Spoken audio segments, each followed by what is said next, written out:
Investing in youth is about giving support for employment to help reduce poverty levels in developing countries.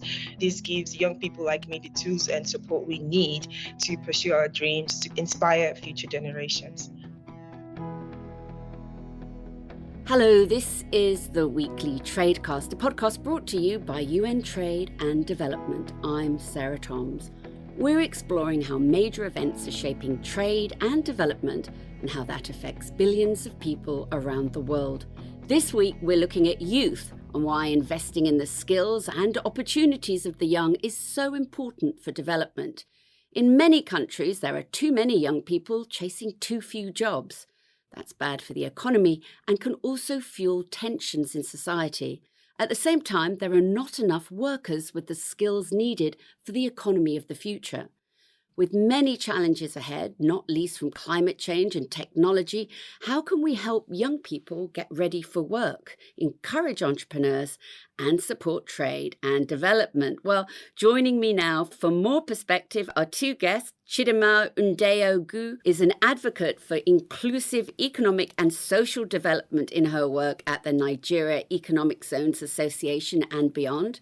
She's also part of the UNCTAD Youth Network, a global group of 18 to 30-year-olds who are sharing their ideas, experiences and voices to help shape trade and development in the future. Also with us is Arlette Verploegh, who leads the entrepreneur development work at UN Trade and Development and created the UNCTAD Youth Network. Well, welcome, ladies. It's so nice to have you both on the show. Chidinma in Nigeria and Arlette here with me in the studio in Geneva.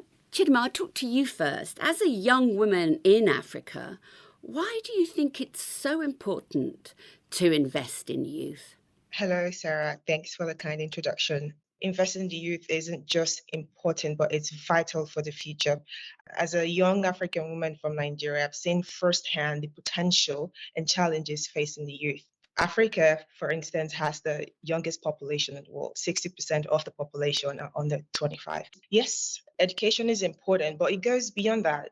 Many young people in Africa face high employment rates and they also face limited opportunities. Investing in youth is about creating pathways and giving support for entrepreneurship and employment to help reduce poverty levels in developing countries. It's about giving young people the right access to modern technology and innovation. I believe that this gives young people like me the tools and support we need to pursue our dreams, to contribute meaningfully to society and to inspire future generations. Chidinma, what would you say are some of the common challenges for young people who are trying to start a business in the developing world particularly? There are so many challenges. The common challenges are inadequate infrastructure, issues like unreliable electricity, poor road access, limited internet and IT infrastructure. You can imagine that if I want to have, let's say, important meetings and I'm not able to use my office space before, let's say, 8 a.m., I have to rent out a space because of lack of electricity. I would not be able to have access. There are regulatory and bureaucratic challenges, like lengthy processes for obtaining business licenses and permits. And sometimes we have conflicting and complicated, inconsistent policies. And of course, corruption. There is also limited access to finance. There are also social and cultural barriers. I grew up in the southern part of Nigeria, where I witnessed firsthand the threat that cultural barriers pose for young people, especially women. And women are marginalized, and women have no rights. We can't own land. And I can recall several cases where friends and relatives, female, had to discontinue their business after their husband died or their father died, and the land was taken away. So such practices are dangerous, impose a threat for women-led businesses, especially for young women. Right. Well, Arlette, listening to Chidinma's experience, how does this measure up and match what you're seeing? No, absolutely, Sarah. And thank you for having me in this podcast. It's very true. I hear it from other entrepreneurs and institutions that empower entrepreneurship development.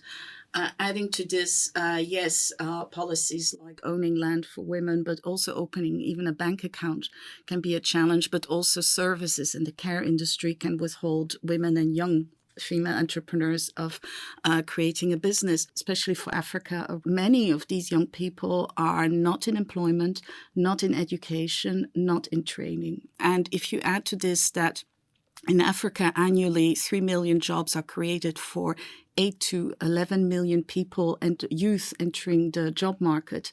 Many of these youth may be forced to enter the informal sector, meaning even less access to training, services, social security nets. We've seen what this did during the COVID pandemic, and this is a huge problem that governments try to address now.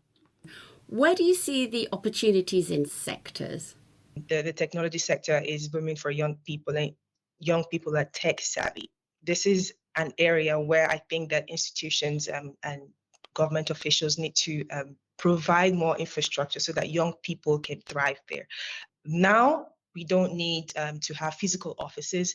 We can work remotely.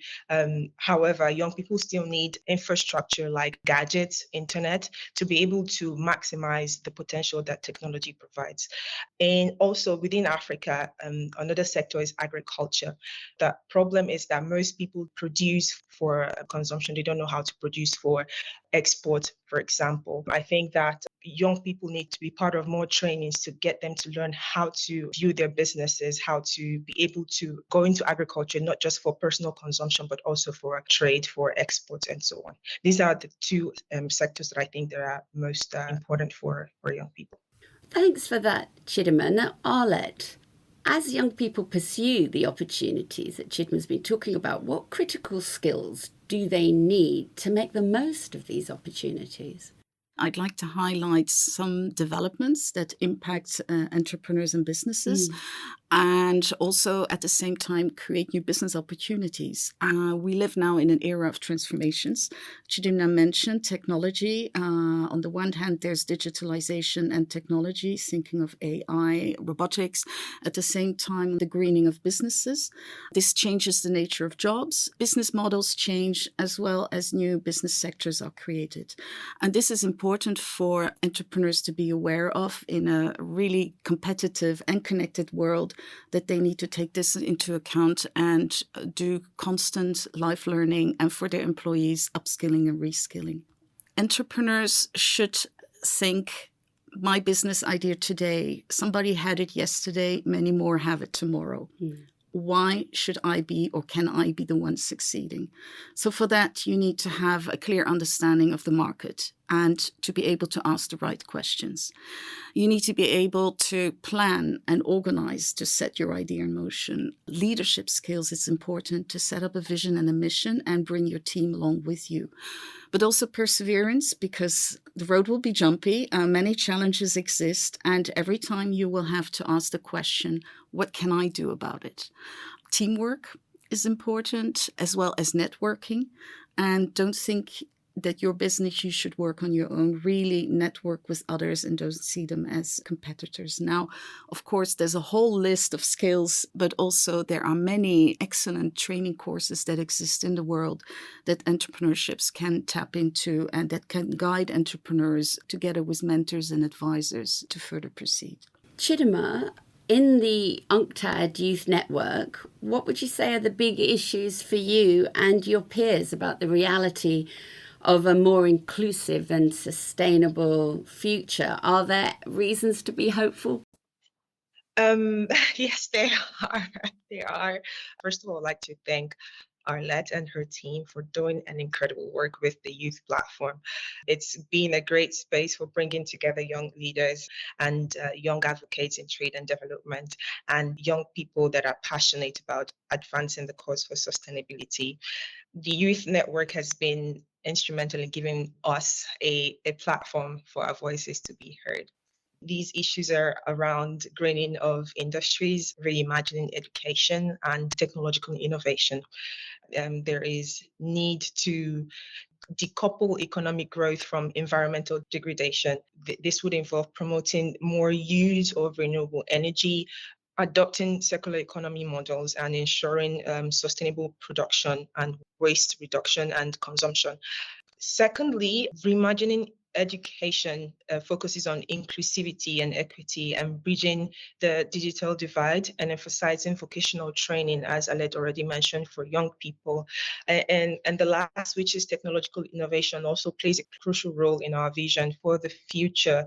We believe that addressing digital divide is essential to make sure that all young people can benefit from technological advancements. There are global realities, like post-COVID recovery, shifting supply chains. We're looking at inflation. All of these issues are impacting how we know the world to be. So, but despite all of these challenges, there are many reasons to be optimistic because youth engagement has never been so high. There are so many organizations right now that are understanding the importance of inclusivity, of giving platform for young people to be part of important projects. Well, that's certainly good news, Chidinma, but Arlette, what needs to happen now on a global scale to drive investment in young people? How can the private sector and the public sector and multilateral organizations like UN Trade and Development really work together to get that money and support moving? So yes, that's a very important question. Capital is there, but there needs to be services, financial services that meet the needs of entrepreneurs and the supporting services that are combined with it. So of course, young entrepreneurs are riskier to invest in because they don't have perhaps the experience, they don't have a large network, but then one can think of financial services that are shared. So the risk is less elevated for an investor. We've been talking a lot now about technologies. And fintech offers, for example, more advantageous conditions, for example, for young entrepreneurs. But we could also think of combining, so financial services combined with education support, so mentoring or other, and continuous training that can help along an entrepreneur establish the business. And at the end, of course, people like Chidinma who play a role in lending their voice internationally to highlight the challenges youth face, the needs they have. That's very important. Well, that's wonderful. Thank you so much, ladies. I really enjoyed talking to you both. Thank you to my two guests today, Chidinma Udeogu from the UNCTAD Youth Network and Arlette Verploegh from UN Trade and Development. Tune into the weekly Tradecast next week and every week for more insights on the most pressing issues around the world of trade and development. And there's even more on our website, unctad.org. I'm Sarah Toms in Geneva. Goodbye for now.